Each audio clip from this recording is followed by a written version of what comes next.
Bonsoir. Bonsoir, je suis contente de te voir en ligne. Moi aussi. J'ai été surprise par ces 2 jours d'absence.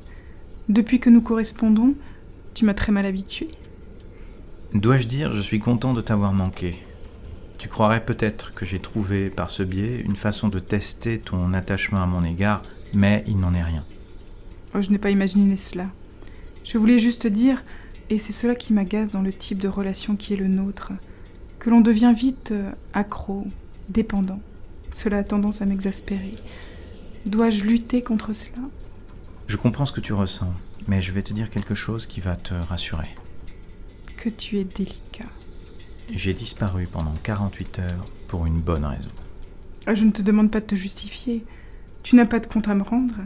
Je faisais juste ce petit retour sur moi-même qui m'a un peu agacée. Eh bien, je vais te dire quand même.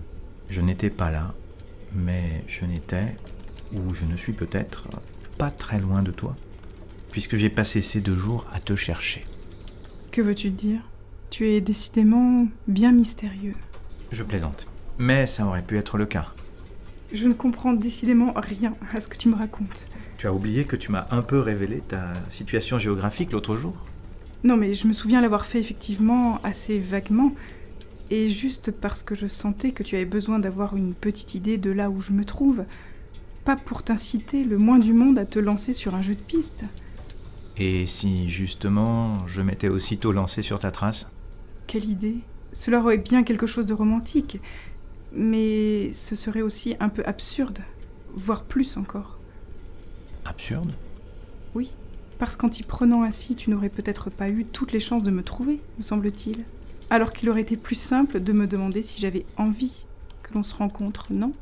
Certainement. As-tu lu une pièce d'Albert Camus qui s'intitule « Le malentendu » ? Non. C'est cette notion d'absurde qui, à l'instant, m'y fait penser. Ton idée de venir me chercher également. Il faut d'abord que tu saches que je ne suis pas originaire de la région où je vis. Je suis née et j'ai vécu là-haut, comme disent les gens d'ici, avant de pouvoir enfin m'installer dans la région. Pendant des années, je n'ai fait que rêver de soleil. De soleil et d'oubli. D'oubli ? Je n'ai pas toujours été heureuse là-haut, dans ma première vie. Dans cette pièce, il y a un personnage féminin, Martha, qui, comme moi, il y a quelque temps, rêve elle aussi de partir. Elle dit « 2 minutes, je vais chercher ce livre. »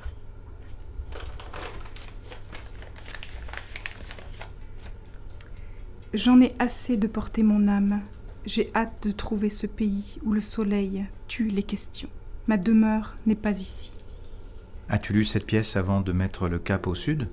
Non, je l'ai lu récemment, mais j'étais frappée d'y reconnaître certaines de mes aspirations passées. Comme souvent, lorsqu'on lit les grands auteurs, on y retrouve exposés ses propres états d'âme, mais exprimés bien mieux que nous ne saurions le faire. C'est drôle que notre dialogue m'y renvoie maintenant. Par contre, c'est un texte absolument tragique, et je ne voudrais pas que tu te précipites pour le lire et pour tenter de me découvrir à travers Martha. C'est une femme assez abominable. Je crois que je vais courir me procurer ce bouquin. Il y a un autre personnage féminin, Maria, la femme de Yann, qui est le frère de Martha. Elle n'est pas un personnage noir, elle, même si, hélas... Hélas ? Oui, Martha et sa mère tuent Yann, qu'elles n'ont pas vu depuis 20 ans, et qu'elles n'ont pas reconnu lorsqu'il a franchi le pas de leur porte. Comment est-ce possible ? Il ne s'est pas fait connaître ? Ou reconnaître ? Non, justement, voilà bien l'idée absurde, elle aussi. Il est arrivé chez elle en dissimulant son identité. Mais comment aurait-il pu savoir que sa sœur et sa mère étaient des meurtrières, assassinant les hommes de passage pour les dévaliser dans l'idée de partir s'installer au soleil ? Effectivement. Mais ne va pas penser que je suis une meurtrière et que je vais t'attirer jusqu'à moi pour te tuer et te dévaliser. Le sud, c'est bon, j'y suis déjà. Ouf, me voilà tout à fait rassuré. Maria dit à Yann : « Les hommes ne savent jamais comment il faut aimer. Rien ne les contente. Tout ce qu'ils savent, c'est rêver, imaginer de nouveaux devoirs, chercher de nouveaux pays et de nouvelles demeures. Tandis que nous savons qu'il faut se dépêcher d'aimer, partager, le même lit, se donner la main, craindre l'absence. Quand on aime, on ne rêve à rien. Eh bien vois-tu, je crois que je pourrais me glisser quelque part entre Martha et ses rêves. Maria et sa profession de foi en un amour simple et entier. Quant à toi, tu n'es peut-être pas tout à fait étranger à Yann. Étranger, peut-être. D'ailleurs, peut-être pas non plus complètement étranger à Meursault, autre personnage célèbre d'Albert Camus. Étranger, c'est le cas de le dire. Mais vois-tu, j'aimerais bien éviter d'avoir la mort au bout. J'aime trop la vie. Moi aussi. Alors nous sommes peut-être faits pour nous entendre. L'avenir le dira. Peut-être.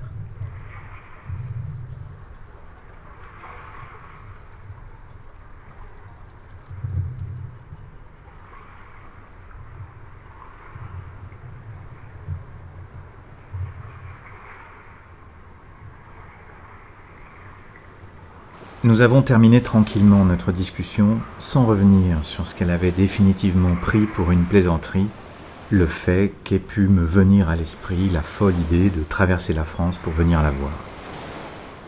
Sauf que depuis plus de 2 jours, je la cherche et je ne la trouve pas.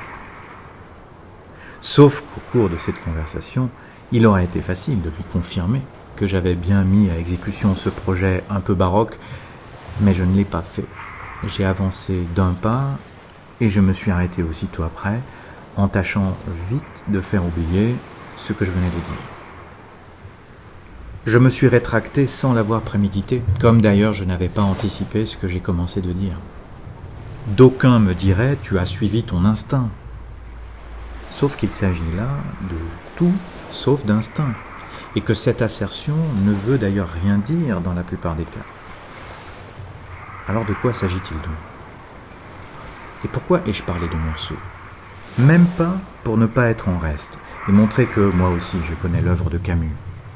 Celui-ci a dit que son personnage refusait de jouer le jeu de la société en ce qu'elle nous dicte les attitudes que nous devons adopter. Meursault ne joue pas le jeu parce qu'il ne ment pas. Il refuse de mentir, dans le sens où il refuse de dire plus que ce qu'il ressent. Cela signifie donc qu'ordinairement, on ment dans bien des cas pour se simplifier la vie. Ce n'est certainement pas faux. Ma correspondante s'étonnait que je puisse disparaître et la délaisser pendant 48 heures. J'aurais pu invoquer nombre de raisons pour la rassurer. Je ne l'ai pas fait. J'ai dit la vérité, simplement, comme une évidence. Reste qu'après, je me suis rétracté. Mais je n'ai pas menti pour autant. Nous avons parlé d'autre chose. Martha, Maria, elle, une galerie de portraits féminins pour le moins contrastés. Je me suis laissé guider dans cette conversation. Je lui ai laissé la main. Je l'ai laissé faire. Meursault laisse faire les choses autour de lui. Les gens, la chaleur, le soleil. Hier, je marchais sur la plage. Elle était déserte. Le soleil était déjà haut dans le ciel et il faisait chaud comme au cœur de l'été. À un moment, j'ai aperçu une silhouette allongée sur le sable. J'ai continué à marcher et donc à m'approcher d'elle. J'ai vu que l'homme mettait la main à une poche de pantalon. Je marchais encore. À un moment, j'ai vu qu'il allait en extraire quelque chose. Il faisait chaud, très chaud, et j'entendais le bruit monotone des vagues paresseuses qui s'écrasaient sur la grève. L'homme, sur le sable, sortit enfin quelque chose.